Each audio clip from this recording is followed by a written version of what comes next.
کے حالات و واقعات اور شخصیات کے بارے میں مفید اور معلوماتی پروگرام سنیے۔ اسلامی انسائکلوپیڈیا، تحریر سید قاسم محمود، پروڈیوسر عرفان بھٹی۔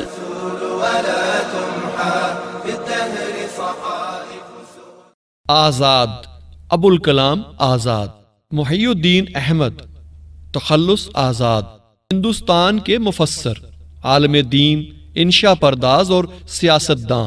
آپ کا آبائی وطن دہلی اور مادری وطن مدینہ تھا۔ والد مولانا خیر الدین جنگ آزادی کے بعد مکے میں مقیم ہو گئے تھے۔ انہوں نے آپ کی والدہ سے مدینے میں نکاح کیا۔ مکہ معظمہ میں پیدا ہوئے 5 بہن بھائیوں میں سب سے چھوٹے تھے۔ تاریخی نام فیروز بخت رکھا گیا۔ سن 1898 میں مولانا خیر الدین کلکتے چلے آئے۔ یہاں آ کر مولانا آزاد کی والدہ فوت ہو گئیں۔ والدہ نے آپ کو مشرقی علوم کی ابتدائی تعلیم دینا شروع کی۔ قرآن شریف مکہ معظمہ ہی میں ختم کر لیا تھا۔ گھریلو ماحول مذہبی اور دینی عظمت میں رچا بسا تھا، اس لیے مولانا آزاد قبل از وقت ہی سنجیدہ ہو گئے اور کتابیں کھلونا بن گئیں۔ والد نے عربی اور فارسی کی تعلیم دینا شروع کی۔ اردو کتابیں پڑھنا ممنوع قرار دے دیا، تاہم مولانا چوری چھپے اردو کی کتابیں بھی پڑھتے رہتے۔ اسی زمانے میں مولانا کو شاعری کا شوق شروع ہوا۔ پہلے اردو اور پھر فارسی میں شعر کہنے شروع کیے۔ پہلی غزل جو دوسروں کو سنائی اس کا ترا مصرع یہ تھا: جو پوچھی زمیں کی تو کہی آسماں کی۔ اس غزل پر عبد الواحد خان نے آزاد تخلص تجویز کیا۔ آپ کی سب سے پہلی غزل بمبئی کے رسالے ارمغان فرخ میں شائع ہوئی۔ اس کے علاوہ خدنگ نظر، لکھنؤ اور پیام یار لکھنؤ میں باقاعدہ طور پر آپ کی غزلیں چھپنے لگیں۔ سن 1900 میں مولانا آزاد نے فارسی تعلیم مکمل کر لی اور 1903 میں درس نظامیہ سے فارغ ہو گئے۔ بعد ازاں دیگر علوم میں خود بخود دسترس حاصل کر لی۔ پہلے فرانسیسی اور بعد میں انگریزی کی بہت سی علمی اور ادبی کتابیں پڑھ ڈالیں۔ چونکہ شاعری کا شوق بڑھ گیا تھا، اس لیے ایک رسالہ نکالنے کا خیال آیا۔ اس وقت آپ مولوی ظفر احسن شوق سے اصلاح لیتے تھے، چنانچہ نیرنگ عالم کے نام سے یہ رسالہ جاری کر دیا جو 8 ماہ تک جاری رہا۔ اس وقت آپ کی قوت بیان اس قدر غضب کی ہوتی تھی کہ لوگ آپ کی عمر کے بارے میں شبہات ظاہر کرتے۔ سن 1904 میں جب وہ مولانا شبلی سے ملے تو انہوں نے کہا کہ تو ابوالکلام آپ کے والد ہیں؟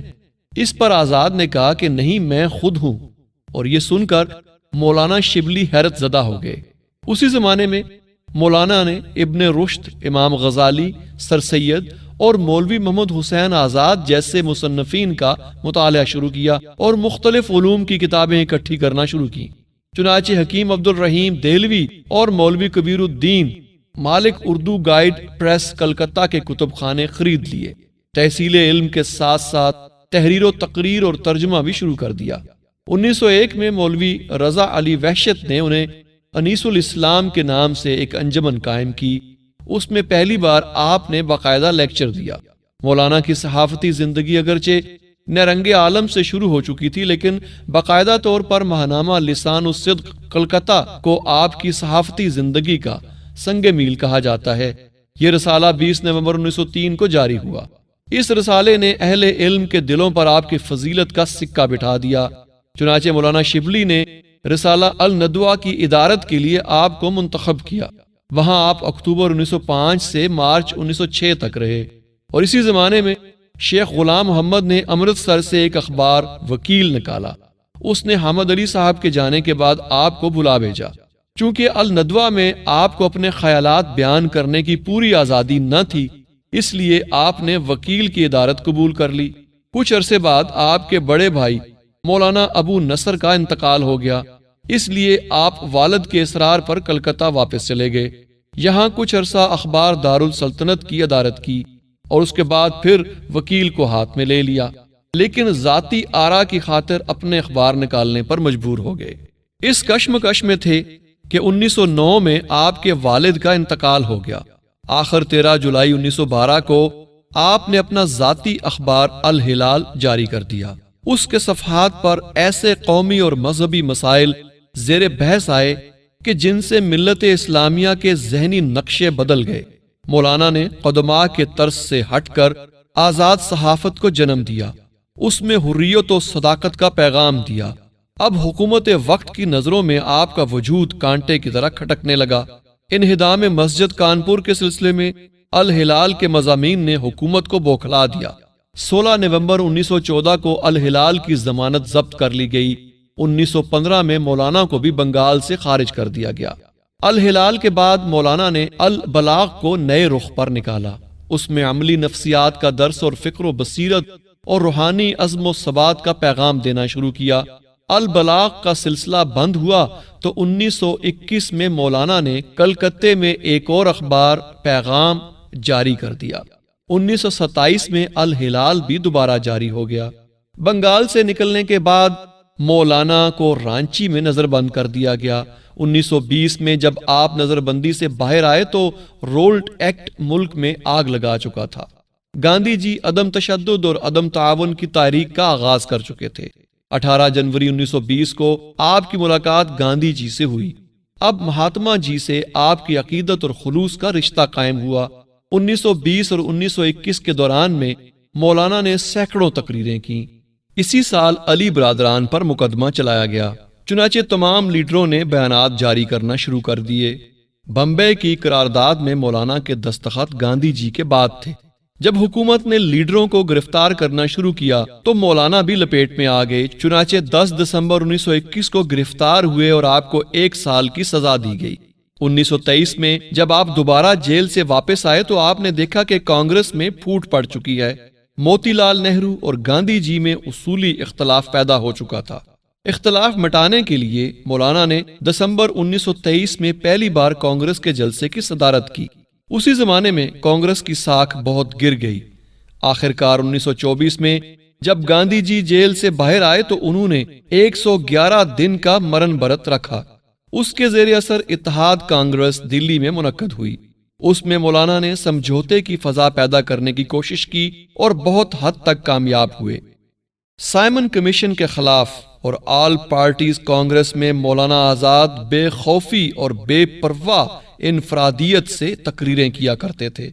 1930 میں ستیہ گرہ کی تحریکوں میں گاندھی جی کی گرفتاری کے بعد مولانا نے ایک بار پھر اپنی شخصی قیادت کا ثبوت دیا۔ بنگال، پنجاب اور صوبہ سرحد کے لاکھوں مسلمانوں نے ستیہ گرہ میں حصہ لیا۔ گاندھی جی کی گرفتاری کے بعد مولانا بھی گرفتار ہو گئے۔ 1940 میں مولانا آزاد ایک بار پھر کانگریس کے صدر ہوئے۔ انہوں نے ستیہ گرہ کی مہم میں زور و شور سے حصہ لیا۔ نتیجے میں 18 ماہ کی سزا پا کر جیل چلے گئے۔ جاپانیوں کے حملے نے شدت دکھائی تو حکومت ہند سیاسی لیڈروں کو رہا کرنے پر مجبور ہو گئی تاکہ ان کی ہمدردیاں حاصل کر سکے، چنانچہ مولانا کو بھی رہا کر دیا۔ 1941 میں کرپس مشن ہندوستان آیا اور آزادی اور تقسیم ملک کی تجاویز پیش کی، لیکن آپ نے بحیثیت صدر کانگریس ان تجاویز کو نامنظور کر دیا۔ جولائی 1942 میں مجلس عاملہ کے اجلاس میں انگریزوں کے خلاف ہندوستان چھوڑ دو کا نعرہ ایک بار پھر بلند کیا۔ اس کے فوراً بعد 9 اگست کو انہیں گرفتار کر لیا گیا۔ یہ گرفتاری 1945 تک جاری رہی۔ اس کے بعد جلسوں میں انہوں نے تقسیم ملک کی حد درجے مخالفت کی۔ 1943 میں آپ کی بیگم کا انتقال ہو گیا۔ 1946 میں آپ نے کابینہ مشن کے ساتھ مذاکرات میں حصہ لیا۔ 1947 میں دستور ساز اسمبلی کے رکن منتخب ہوئے۔ عبوری حکومت میں تعلیم اور فنون لطیفہ کے وزیر ہوئے۔ 15 اگست 1947 کو ہندوستان آزاد ہو گیا۔ آپ نے فرقہ پرستی کے ہولناک شعلوں میں قتل و خون کے منظر دیکھے اور بطور احتجاج آپ نے 1 ستمبر کو کلکتے میں اور جنوری 1948 میں دلی میں ہندو مسلم اتحاد کے لیے مرن برت رکھا۔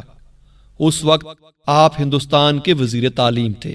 1951 میں پارلیمنٹ میں کانگریس پارٹی کے ڈپٹی لیڈر منتخب ہوئے۔ 1952 میں پہلے عام انتخابات میں پارلیمنٹ کے رکن منتخب ہوئے۔ تعلیم، قدرتی ذرائع اور سائنسی تحقیق کے وزیر مقرر ہوئے۔ 1955 میں آپ کو دوبارہ پارلیمنٹ میں کانگریس کا ڈپٹی لیڈر منتخب کیا گیا۔ اسی سال آپ کو یورپ اور مغربی ایشیا کے 2 ماہ کے خیر سگالی کے دورے پر بھیج دیا گیا۔ 1957 میں دوبارہ گوڑ گاؤں کے حلقہ انتخاب سے لوک سبھا کے رکن منتخب ہوئے اور وزیر تعلیم اور سائنسی تحقیقات کے عہدے پر برقرار رہے۔ آخر 22 فروری 1958 کو برصغیر پاک و ہند کا یہ بطل جلیل انتقال کر گیا۔ آپ کو جامع مسجد دلی کے سامنے میدان میں دفن کیا گیا۔ مولانا کی گراں قدر تصانیف میں 3 تصانیف بہت اہم ہیں۔ پہلی کتاب ترجمان القرآن ہے جو قرآن مجید کی تفسیر ہے۔ دوسری اہم کتاب البیان ہے، اس میں قرآن مجید کے اہم مقامات اور واقعات کی مفصل تفسیر بیان کی گئی ہے، اور تیسری البصائر یعنی مقدمہ قرآن ہے۔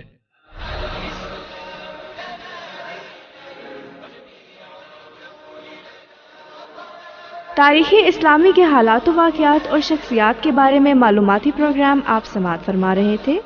اسلامی انسائکلوپیڈیا، تحریر سید قاسم محمود، ریکارڈنگ انجینئرز واجد محمود، شاہد وقار، آواز و پروڈیوسر عرفان بھٹی، پیشکش Riphah institute of media sciences, Riphah international university.